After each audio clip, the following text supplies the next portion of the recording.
Whispers of history. The Montana plains stretched endlessly beneath a sky that carried both the brilliance of day and the velvet menace of night.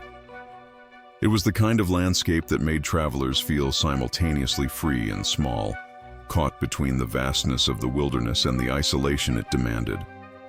Amid this expanse, in a modest town carved from the dust and ambition of the late 19th century, there stood a hotel that would become a name whispered in dread across counties, a place where guests checked in and never left. The building itself was unremarkable at first glance, a sturdy wooden structure with peeling paint and a sign swinging on rusted chains. Yet those who crossed its threshold sensed something immediate, an almost imperceptible shift in the air. The lobby smelled faintly of old wood and something sweeter, almost cloying, that no one could identify. The scent was not unpleasant exactly, but it lingered longer than it should, curling in corners like a living thing. The proprietor, Mr. Elias Hargrove, was a man whose age was difficult to determine. His hair was black but with strands of gray that defied pattern, his eyes sharp, always observing yet revealing nothing. Guests remarked on his courtesy, his insistence that every detail of their stay be perfect, from the polished floors to the unassuming service that never drew attention to itself. But behind the veneer of civility, there was a quiet intensity. Something about Hargrove suggested patience honed by years of careful calculation, a mind accustomed to silence and secrets. Stories of vanished guests began slowly, almost imperceptibly. A traveling salesman, arriving with samples of fabric, checked in and was never seen again. A family of 4 passing through on their way to relatives in the next state, left their luggage in the lobby, promised to return after supper, and vanished.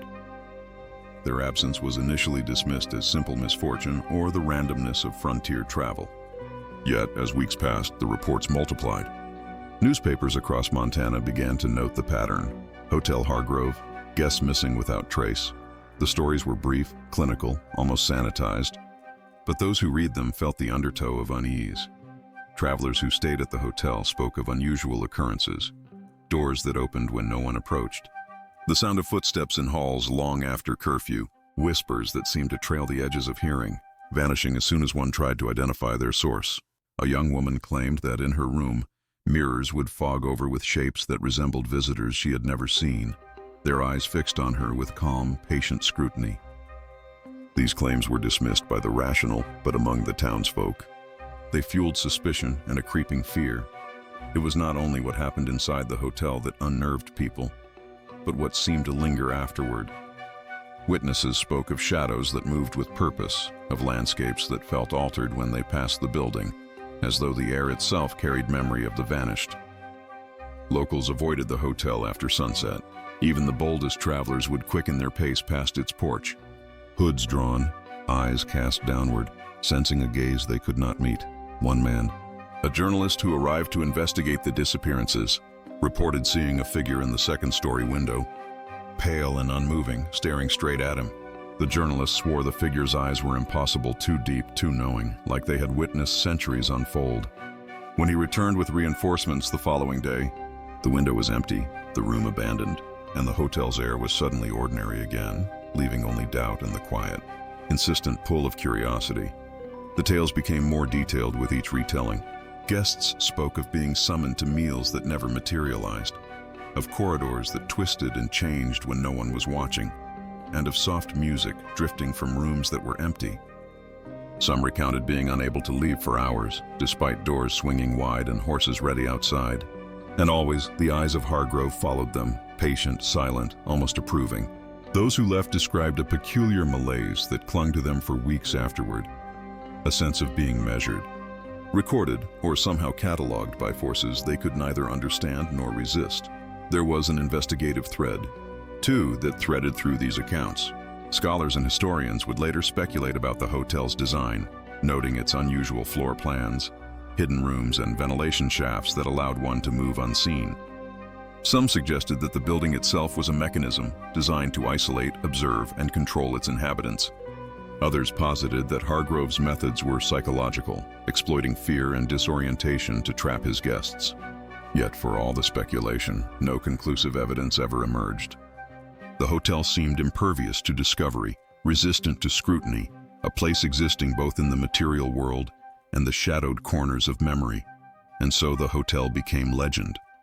Travelers told their tales around campfires, newspapers printed their reports, and the townsfolk whispered about rooms that were never empty, about lights that burned long into the night, and about a man whose courtesy concealed intentions unfathomable to ordinary understanding. The mystery was never resolved. It only deepened. Guests checked in, and some, it seemed, never left.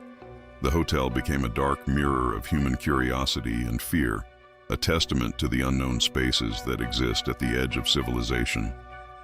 In that quiet Montana town, the hotel waited silent, patient, and eternal.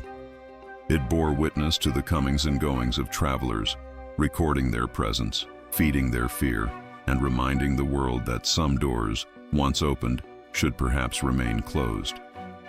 And for those who approached with curiosity, the story of the hotel carried a single, unspoken warning. In seeking the unknown, one might find oneself instead trapped in a narrative from which there is no exit. Montana at the turn of the 20th century was a land defined by extremes. The rugged terrain, the expansive plains, and the sudden rise of mining towns created a society both industrious and isolated. Settlers arrived seeking fortune, security, or simply a place to call their own. Yet with opportunity came peril. Winters were harsh, law enforcement sparse, and communities scattered. Within this frontier context, human behavior often oscillated between civility and survival, with morality shaped as much by necessity as by culture. In towns where hotels like Hargrove's emerged, inns and boarding houses were not merely places to sleep. They were centers of social interaction, commerce, and information. Travelers arrived with news from distant states, merchants exchanged goods, and transient workers sought lodging between jobs. The hotel became a microcosm of society, a node where the unknown strangers, rumors, and ambition intersected with everyday life. Yet the very anonymity that made hotels essential also made them vulnerable to exploitation. Proprietors like Elias Hargrove had the means and opportunity to manipulate, observe, or trap those who entered their domain without attracting scrutiny. The cultural context of Montana at the time contributed to the mystery surrounding such hotels. Frontier communities were tight-knit, but transient populations were common. Miners, ranchers, traders, and itinerant laborers moved from town to town, leaving little trace and often providing no formal record of arrival or departure. This fluidity, combined with limited infrastructure for record-keeping, allowed disappearances to occur with alarming regularity. While many such incidents were mundane people moving on, changing plans, or falling victim to accidents, others were inexplicably sinister, and the pattern at Hargrove's hotel distinguished itself precisely through repetition and the suddenness with which guests vanished. The hotel's location was no accident. Positioned at the edge of town near the rail line, it captured both passing travelers and long-term lodgers. The railroads themselves were lifelines for commerce and communication, but also conduits for isolation. One could travel hundreds of miles without truly integrating into a community. In such a space, a hotel became a temporary home for the displaced, an environment where trust was extended to strangers simply because necessity demanded it. Hargrove understood this dynamic, and he leveraged it masterfully. Guests arrived with no knowledge of local networks or social oversight, relying entirely on the proprietor's hospitality that, while outwardly courteous, concealed an unsettling control. The social composition of the hotel's guests reflected the broader Montana demographic of the era. Immigrants from Germany, Ireland, and Scandinavia intermingled with native-born Americans, often isolated by language and custom. Merchants and miners mingled with traveling entertainers and laborers, creating a heterogeneous population whose interactions were shaped as much by opportunity as by etiquette. Hargrove's hotel offered anonymity and safety, but also capitalized on the vulnerability inherent in a population unrooted in its surroundings. In these conditions, fear could be cultivated easily, and subtle manipulations could remain unnoticed. Montana's legal and policing environment also shaped the historical backdrop of Hargrove's operations. Law enforcement agencies were limited in number and reach, particularly in rural areas. County sheriffs often relied on local residents to report crimes, and communication across towns was slow. Newspapers could publish accounts of missing persons, but verification was difficult, and sensationalism was common. In this environment, disappearances could be both overlooked and amplified, depending on the narrative shaped by journalists, neighbors, and the hotel itself. Hargrove's guests became enmeshed in this liminal space where law, community, and fear intersected. Scientific and cultural understanding of human behavior at the time was equally nascent. Psychological theories were in their infancy, and forensic investigation lacked the precision later afforded by modern criminology. The concept of mental manipulation, environmental control, and psychological coercion was little understood, leaving Hargrove free to exploit both the ignorance and credulity of his clientele. When guests reported strange occurrences, doors that moved, voices that seemed alive, or corridors that disoriented, they were met with skepticism or dismissed entirely. Their accounts easily rationalized in a society unfamiliar with the subtleties of human cognition and perception. The late 19th century also saw the rise of superstition, spiritualism, and an interest in the occult. Montana, like other frontier regions, absorbed these cultural currents. Mediums, ghost stories, and tales of haunted inns were part of the social fabric. Hargrove's hotel existed within this atmosphere, and the reports of vanished guests and inexplicable phenomena were easily framed within pre-existing beliefs about spirits, curses, and unseen forces. The cultural backdrop transformed ordinary anxiety into legend, reinforcing the sense that the hotel was not merely a building but a locus of fear, uncertainty, and the supernatural. Economically, hotels like Hargrove's depended on constant turnover. Guests paid for rooms, meals, and sometimes for entertainment. Profitability required stability, but the unpredictability of frontier life made traditional business models precarious. Hargrove's reputation for discretion and service, however, attracted repeat visitors and long-term residents who valued the unspoken order of his establishment. Yet the very mechanisms that enabled profitability, guest trust, anonymity, and the controlled environment of the hotel also facilitated the darker stories that would later define its legacy.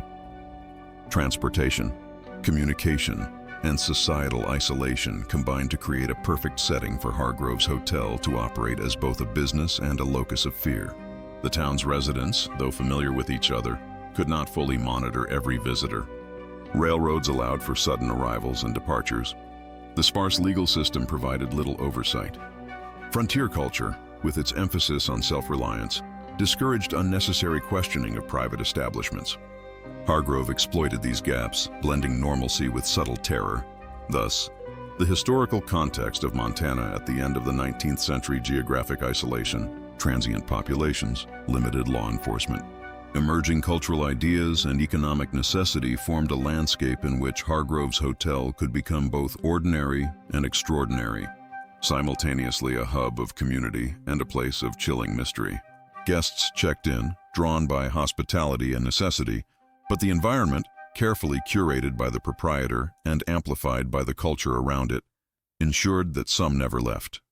History, legend, and psychological manipulation intertwined, producing a story that would haunt Montana long after the hotel's walls fell silent. The hotel was more than a building. It was a reflection of the society around it, its vulnerabilities, superstitions, and blind spots. In understanding Montana's social and cultural framework, one begins to grasp why the tale of the hotel persists. It is a mirror to human isolation, fear, and the dark potential lurking within spaces designed for refuge. The first disappearance occurred quietly, almost imperceptibly. A traveling merchant arrived in the late afternoon, dusty boots pressing against the worn lobby floor. He greeted Elias Hargrove politely, accepted his room key, and vanished that evening. No screams, no commotion, only the faint echo of his footsteps fading down the hall. Guests reported hearing a door creak open, then shut, and the sound of a chair scraping. But when anyone approached, the room was empty. In time, the merchant's belongings remained untouched, as if he had never existed. Weeks later, a young couple, newly married, sought refuge from a sudden Montana storm. They were escorted to the second floor, their laughter mingling with the wind rattling the windows. At supper, they left briefly to retrieve an item from their room, and no one saw them again. Staff claimed to have checked every floor and every closet, yet the couple's presence had vanished as though absorbed by the building itself. Others in the dining hall swore they saw fleeting silhouettes in the corridors, shadows that moved against the light. Those who attempted to investigate reported strange sensations, hallways stretching longer than memory allowed, and corners darkened unnaturally, defying the sun's reflection. A traveling photographer arrived weeks afterward, carrying glass plates and a camera, eager to capture the frontier landscape. Hargrove provided the guest with a room overlooking the main street, assuring him of quiet and solitude. Late at night, the photographer heard the soft scrape of a chair and the faint tapping of footsteps across the floor. His curiosity drew him from bed, but the hallway was empty. Returning to his room, he found all his glass plates shattered, arranged in a circle with shards pointing outward like ritual markers. The photographer fled the hotel and never returned, leaving behind his equipment and the unexplained arrangement. Not all incidents were silent. A family of 4 arrived on a bitter autumn evening, luggage in tow, weary from weeks on the road. Dinner had concluded, and the youngest child was playing near the staircase when a scream pierced the lobby. Guests and staff rushed to the room, but the child was gone. The parents, frantic, searched every floor, calling out, but only the faint echo of a giggle remained. Neighbors later reported hearing the child's laughter drifting through the town for hours, though no one saw him again. The room contained nothing unusual, save for a faint trace of something sweet, lingering in the air like the scent of decay masked by flowers. One incident involved a businessman who had arrived for meetings in town. After checking in, he retired to his room and attempted to write letters to his family. Hours later, a maid reported hearing sounds of paper tearing, followed by a dull thud. When authorities arrived, the man's room was empty, yet the paper he had been writing on was neatly piled on the floor, ink still wet, forming sentences that made no sense. Later, investigators noted faint footprints in the dust along the corridor, leading to a wall, stopping abruptly, as though the hotel itself had swallowed the guest. The most terrifying accounts involved longer-term residents who began to notice patterns too subtle for the casual observer. Doors would open and close on their own, chairs would shift slightly overnight, and the portraits in the lobby seemed to follow movements, eyes glinting in candlelight. One resident described seeing a figure climb the stairs, tall and unbending, only to vanish when approached. In the hall, soft, indistinct murmurs, sometimes laughter, sometimes whispers permeated the air. Guests reported a growing unease, a sense that the hotel watched, catalogued, and measured their every movement. A painter seeking inspiration for landscapes arrived and rented the top floor for weeks. At night, he awoke to the smell of a perfume not his own and glimpses of shadows moving across his walls. Objects from his studio were displaced daily, brushes rearranged, canvases shifted slightly. One morning, he found his paints arranged in strange symbols, resembling arcane runes. The painter abandoned his stay immediately. Yet for months afterward, he reported dreams of the hotel, in which corridors lengthened and ceilings stretched impossibly high. An entire series of disappearances involved travelers passing through on the rail line, arriving late at night when the town was shrouded in fog. They checked in and were never seen again. Families of the missing visited, only to find rooms cold and empty, with a faint aroma of wood smoke and sweet decay. Occasionally, a guest would claim to see movement in the windows at night, figures staring out, eyes fixed, unblinking, but when approached, the rooms remained vacant.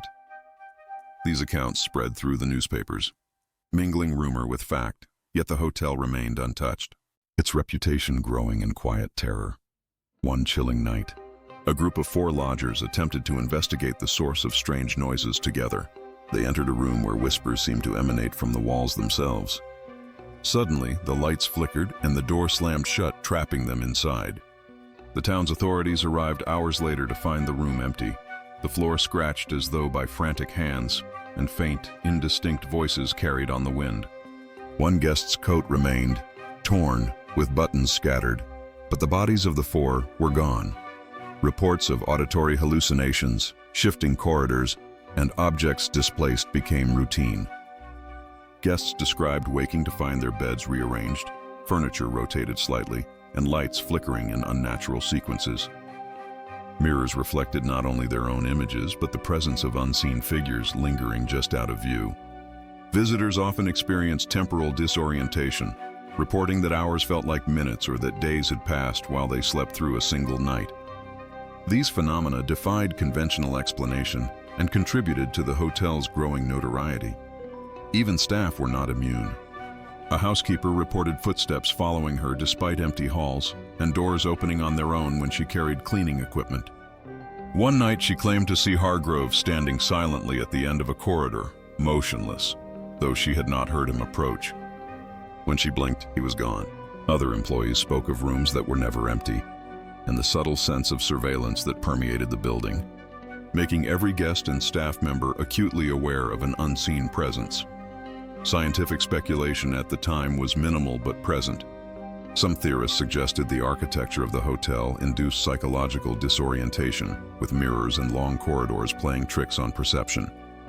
Others proposed that Hargrove, as proprietor, employed subtle methods of psychological coercion or hypnotic suggestion, exploiting the ignorance of his guests. Yet for all the analysis, the incidents remained unexplainable in their totality. Guests vanished without a trace. Objects moved independently, and the air seemed to carry the memory of each guest who had entered and never left. By the turn of the century, the hotel had earned a reputation that extended far beyond Montana. Travelers spoke in hushed tones of checking in and not leaving. Newspapers chronicled disappearances, and investigators who visited found only anomaly and silence.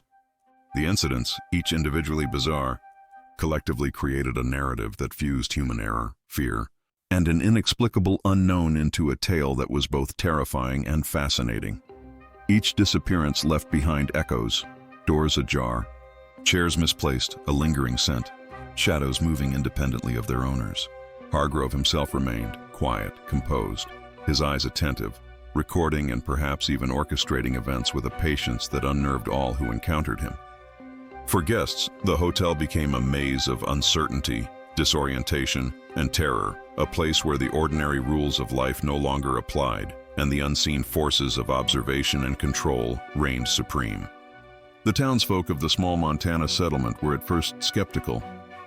Disappearances, though unsettling, were not unheard of in frontier life. Miners could vanish into the hills, travelers might succumb to illness or the harsh landscape, and news often traveled slowly, leaving communities unsure of fact versus rumor. But as the pattern surrounding Hargrove's hotel became undeniable, disbelief gave way to anxiety and whispered speculation. People began to notice the same guests who had checked in never checking out, their belongings abandoned, rooms left unnervingly intact yet devoid of human presence. Families of the missing began to visit the hotel, seeking answers. Some approached Hargrove directly, asking where their relatives had gone. His responses were always calm, courteous, and carefully neutral, offering reassurances that often only deepened unease. He suggested that guests might have extended their stays elsewhere, or that travel plans had changed. Yet, when pressed, he deflected, directing inquiries toward the authorities or local sheriffs.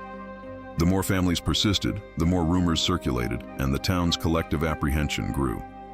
Doctors and medical professionals of the era were perplexed. With limited scientific understanding of psychological trauma and no knowledge of modern forensic techniques, physicians could offer only conjecture. Some posited that stress and exhaustion might cause travelers to leave without notice, or that the combination of isolation and environmental stress led to episodes of fugue or delirium.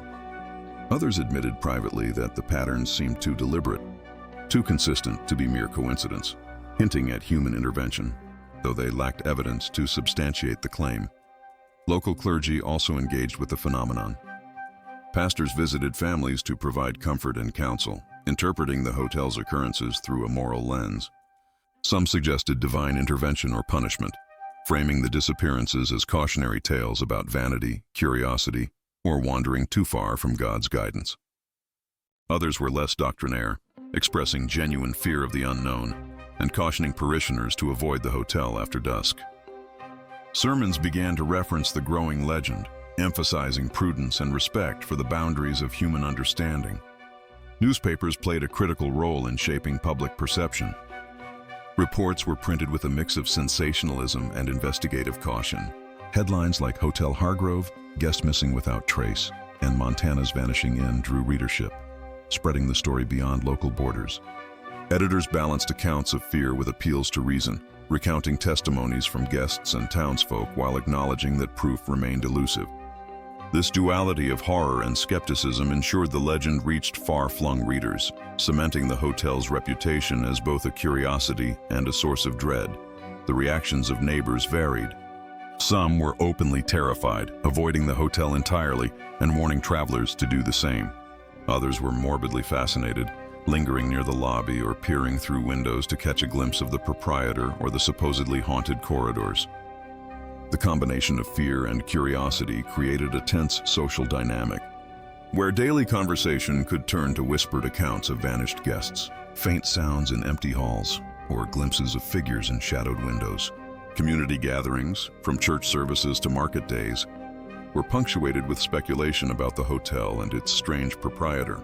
Psychological interpretations began to emerge among the more educated townsfolk. Some suggested that the building itself was designed to disorient and manipulate perception, with architecture creating illusions of space, movement, and temporal distortion. Others argued that Hargrove, through careful observation and subtle behavioral control, could instill fear and confusion in his guests, driving some to wander, others to conceal themselves, and a few to vanish entirely. While these ideas were not universally accepted, they circulated in private conversations and contributed to a nuanced, if uneasy, understanding of the hotel's influence. The town's authorities faced a dilemma.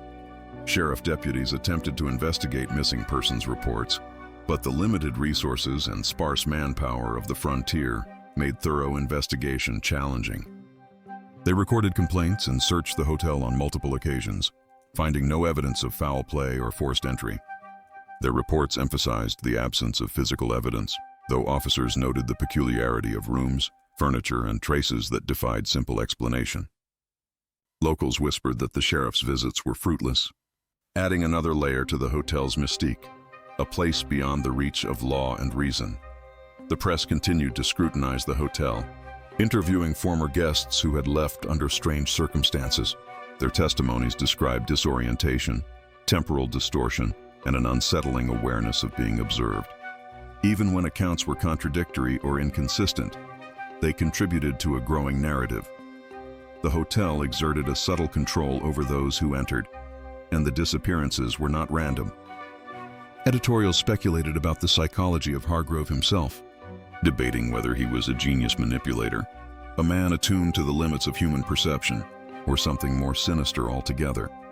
Among the general populace, fear was accompanied by fascination. Stories circulated around campfires, in taverns, and during long travels between settlements. Children were warned not to wander near the hotel, and adults exchanged careful glances when mentioning it. The legend evolved. It was no longer simply a place where travelers disappeared. It became a symbol of the unknown, a locus where frontier isolation, human curiosity, and hidden dangers intersected. Townsfolk debated whether it was haunted, whether Hargrove himself was supernatural, or whether both the hotel and its proprietor were carefully constructed illusions designed to challenge the mind. Merchants and travelers began adjusting their behavior. Some avoided the town entirely, choosing routes that circumvented the hotel. Others approached with caution, booking rooms only briefly and leaving immediately after dark. Despite these precautions, new guests continued to arrive, drawn by necessity, ignorance, or a sense of adventure. Each arrival renewed fear, speculation, and the ongoing cycle of mystery. Ultimately, the reaction of the community underscored a collective struggle to comprehend the incomprehensible. Families mourned the missing, authorities recorded the unexplained, clergy offered moral interpretations, journalists balanced fear and reason, and neighbors oscillated between avoidance and morbid curiosity. The hotel, through these interactions, became more than a building. It was a living part of the social consciousness, a mirror of human anxiety and fascination with the unknown. The legend of Hargrove's Hotel was reinforced by the combination of social dynamics, limited infrastructure, frontier isolation, and human psychology. Fear, curiosity, and cultural beliefs intertwined, making each disappearance a lesson in the fragility of certainty and the human tendency to construct narrative around the unexplainable. For the townsfolk, the hotel remained a source of dread, a challenge to reason, and an enduring symbol of the mysteries that frontier life both concealed and revealed. The culmination of terror at Hargrove's Hotel arrived on a night when the wind howled across the plains, carrying with it the scent of snow and the chill of an early winter. The hotel was full, every room occupied by travelers seeking warmth and shelter. Guests moved quietly, uneasy, aware of the stories that clung to the walls like dust.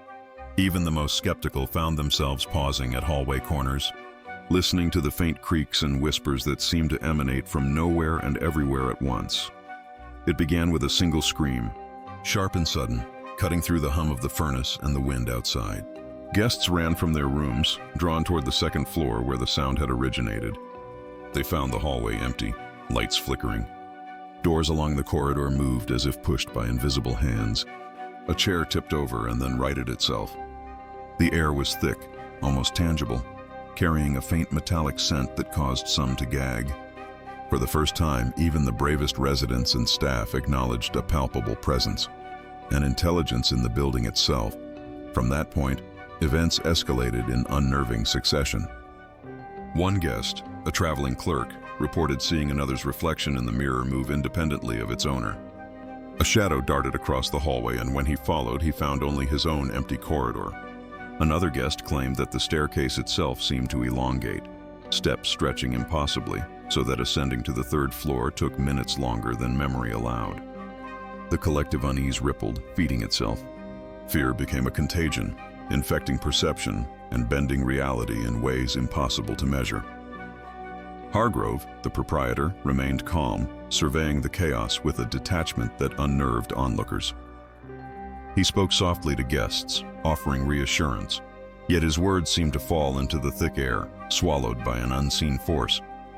He guided some to rooms, but others claimed the hallways shifted around them, leading them back to the lobby or into empty rooms they did not recognize. Several attempted to flee, only to find doors leading outside replaced by blank walls or staircases looping back into themselves. Time seemed suspended. Hours passed in minutes, minutes expanded to eternity. Among the most terrifying episodes was that of a family traveling from the east. As they moved through the hallway, the walls appeared to close in, the ceiling lowering with an almost organic weight. Their cries echoed unanswered. The father attempted to open a door, but the knob spun endlessly, unyielding. The mother, clutching her child, reported feeling invisible hands brushing her back, guiding them toward rooms they had never booked. Shadows danced at the corners of vision, grotesque and elongated, always retreating when observed directly. By the time others reached the floor to investigate, the family was gone, leaving only faint footprints fading into the carpet.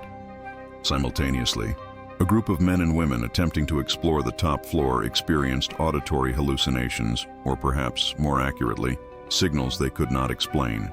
Whispers spoke their names, drawing them toward rooms. They reported faint laughter, the scrape of chairs, and the thump of unseen footsteps overhead. Some felt sudden vertigo, losing their balance and falling into empty air, only to land on the carpet as if the building itself had shifted to catch them. Panic spread, and the hotel became a labyrinth of terror, a place where the familiar rules of physics and logic were suspended. A particularly disturbing event involved the hotel's dining hall. Guests assembling for evening supper observed that plates, glasses, and utensils moved on their own. One woman screamed as her chair tilted forward, seemingly propelled by an invisible force. Others attempted to stabilize themselves, but the air grew heavier, colder, almost sentient. The chandelier overhead swung violently, casting fragmented shadows that elongated across walls and ceilings. Patrons attempted to flee through the main doors, only to find themselves on the second floor, corridors looping infinitely. Hargrove stood at the base of the staircase watching, expression unreadable as the chaos unfolded around him. By midnight, the full extent of the hotel's influence was undeniable. Even those who had doubted its reputation found themselves trapped within its corridors, moving from room to room, hallway to hallway, yet never reaching an exit. Shadows seemed to communicate, pointing, whispering, shaping the path of travelers. Mirrors reflected not only the present, but images of guests who had long vanished, their expressions frozen in terror or confusion. Some guests reported seeing themselves reflected with eyes that were not their own, staring blankly, as if another presence inhabited their image. The hotel's architecture seemed to respond to fear, corridors elongating or shortening, doors disappearing, and staircases looping endlessly. One guest described being drawn to a room where the walls pulsated like living tissue. The air smelled faintly of iron and decay, She recoiled, and when she turned, the hallway behind her had disappeared, replaced by an infinite corridor lined with portraits of previous guests. Eyes in the paintings moved, following her progress, observing silently. The sensation of being watched intensified with each step, creating a psychological pressure that drove several guests to hysteria. Even Hargrove's staff were affected. A housekeeper reported seeing the hotel itself shift as she carried linens up the stairs. Doors vanished, floors undulated, and the walls seemed to breathe. She fell to her knees in terror, noting that her reflection in the mirror was not her own, but that of a guest who had vanished years prior. The experience left her silent for weeks, unable to articulate the nature of what she had witnessed. Amid this turmoil, the hotel's mysteries intensified. Guests vanished into thin air, leaving behind belongings and half-finished meals. Furniture moved with deliberate intent, and shadows acted independently of light sources. Whispered voices, unintelligible yet compelling, guided some into rooms from which they never emerged. The boundaries between life and disappearance blurred. Minutes stretched into hours, and hours into eternity.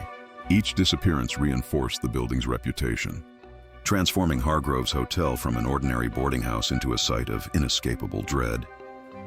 In these final hours of terror, the hotel revealed itself fully as a sentient labyrinth, a place where perception, space, and time were manipulated. Guests experienced an overwhelming sense of being cataloged, measured, and watched. Hargrove moved among them calmly, guiding, observing, and perhaps orchestrating the events that made the hotel legendary. By dawn, the corridors were quiet, lights flickering, and the first guests to awaken found the hotel seemingly normal, yet marked forever by the previous night. Some emerged disoriented, forever changed. Others were never seen again, their absence recorded in whispers and newspaper columns, cementing the hotel's legacy as a locus of unexplained terror. The climax of the hotel's story was not only in the vanishings, but in the psychological imprint left on those who survived. Guests carried memories of hallways that shifted, shadows that moved independently, and a constant, almost sentient awareness of being observed. Hargrove remained, enigmatic and composed, the center of a story that blurred the line between natural and supernatural, ordinary and extraordinary, life and disappearance. The hotel itself became a character, a living entity shaping human experience through fear, uncertainty, and the manipulation of perception. By the end of this night, Montana had a story that would endure beyond the frontier, beyond the physical structure of the hotel and into legend. It was a tale of control, of architecture and psychology intertwined, of the inexplicable that could not be fully articulated. Hargrove's hotel had proven itself capable of extraordinary terror, leaving an indelible mark on all who entered, and establishing a narrative that would persist in whispers, documents and memories for decades to come. In the quiet aftermath of the events at Hargrove's hotel, the town of Montana slowly resumed its rhythms, though a shadow lingered over daily life. Travelers spoke in hushed tones of the experiences within those walls, some recounting the horrors they had endured, others carefully omitting details that seemed too impossible to share. The hotel, once merely a waypoint for weary travelers, had transformed into an emblem of fear and fascination. Its reputation spread far beyond the town, attracting curiosity seekers even as it repelled those who valued safety. Families of the vanished were left with questions that could never be answered. Letters sent to the hotel went unanswered or returned unopened, and inquiries to the proprietor were met with measured calm, a veneer of civility that hid whatever lay beneath. Some theorized that the missing had been trapped in rooms inaccessible to others, victims of a deliberate design. Others imagined that the hotel itself was a living entity, consuming the presence of its guests and releasing only memories, shadows, or reflections. In the absence of concrete evidence, the imagination became a repository for terror, and the unknown solidified into legend. Hargrove himself became a figure of both myth and speculation. Residents debated whether he had special knowledge, scientific, psychological, or otherwise, that enabled him to manipulate his environment and the perceptions of those within it. Some argued that he was a master of illusion, employing architectural tricks and subtle cues to disorient guests. Others whispered of darker influences, of a man who understood forces beyond ordinary comprehension, capable of bending reality to his will. He remained elusive, always calm, appearing unaffected by the chaos, further feeding the air of enigma surrounding him. The hotel's physical space, too, acquired a sinister personality. Rooms shifted over time, hallways warped in ways that defied logic, and mirrors reflected moments that did not correspond with reality. Guests who stayed for brief periods reported subtle distortions, objects out of place, sounds without source, shadows that lingered just beyond the edge of vision. The building seemed to resist classification, a paradoxical mix of ordinary structure and incomprehensible labyrinth. Scholars of architecture and psychology visiting years later were intrigued yet baffled, noting that the hotel's layout could not be entirely mapped, and that its effect on human perception appeared cumulative, persistent, and individualized. The cultural impact of the hotel was equally profound. Local folklore transformed the building into a cautionary tale, a place where curiosity and complacency were punished. Tales of guests who vanished became a staple of storytelling, whispered around fires, recounted at social gatherings, and preserved in newspaper archives. The narrative evolved, blending fact with speculation, memory with myth, and each retelling added layers of ambiguity. Hargrove's hotel was no longer just a site of disappearance. It was a symbol of the fragility of human understanding and the precariousness of existence in the face of the unknown. Historians reflecting on the events centuries later point to a convergence of social, environmental, and psychological factors. Frontier isolation, sparse law enforcement, and limited communication contributed to both the reality of disappearances and the elaboration of legend. Guests were vulnerable, disoriented, and often alone, making them susceptible to fear and manipulation. Yet these explanations, while plausible, cannot fully account for the sustained reports of impossible architecture, temporal distortion, and sentient corridors. The hotel occupies a space between historical fact and enduring mystery, challenging researchers to reconcile testimony, observation, and human credulity. Speculation also surrounds the fate of those who entered the hotel and never left. Some posit that they exist in an alternate temporal layer, displaced within the building's unique spatial configuration. Others suggest they became psychological phantoms, echoes of consciousness trapped by fear and environmental manipulation. Few, if any, returned to recount their experiences, and those who did were forever marked, their accounts often dismissed as delusional or exaggerated. The unanswered questions persist, fostering an atmosphere where speculation becomes a means of understanding, even as comprehension remains out of reach. For the town, Hargrove's hotel remained a touchstone of unease. Visitors arrived to marvel at the structure, yet approached with trepidation, wary of rooms rumored to ensnare the unwary. Local business owners noted a paradoxical effect. Curiosity drew commerce, but fear limited engagement. Community narratives preserved the hotel's infamy, ensuring that memory, rumor, and caution intertwined. Oral histories, written accounts, and investigative reports sustained the legend, and the building itself became a repository of both collective memory and unresolved terror. Modern analysis offers tentative insights.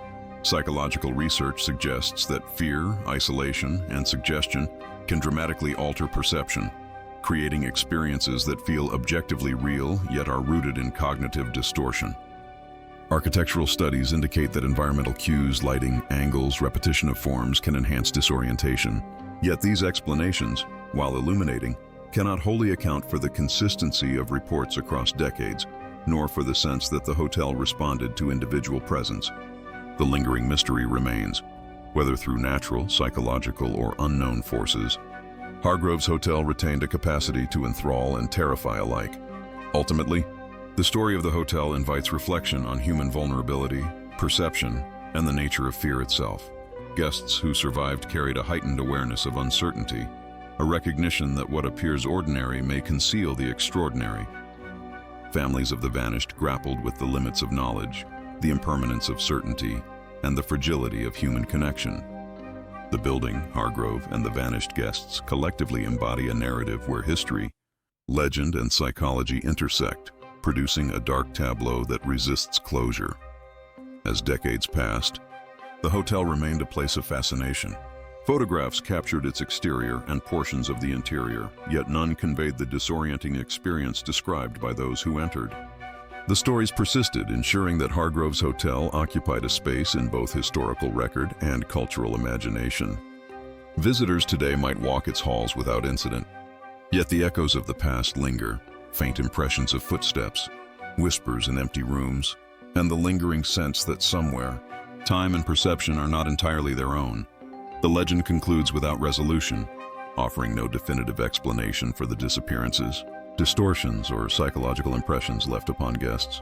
Hargrove's Hotel stands as both historical artifact and living myth, a place where the ordinary collides with the inexplicable.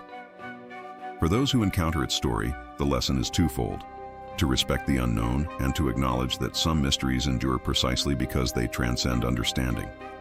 In this way, the hotel continues to haunt the imagination, a monument to human curiosity, fear, and the enigmatic spaces where the two converge.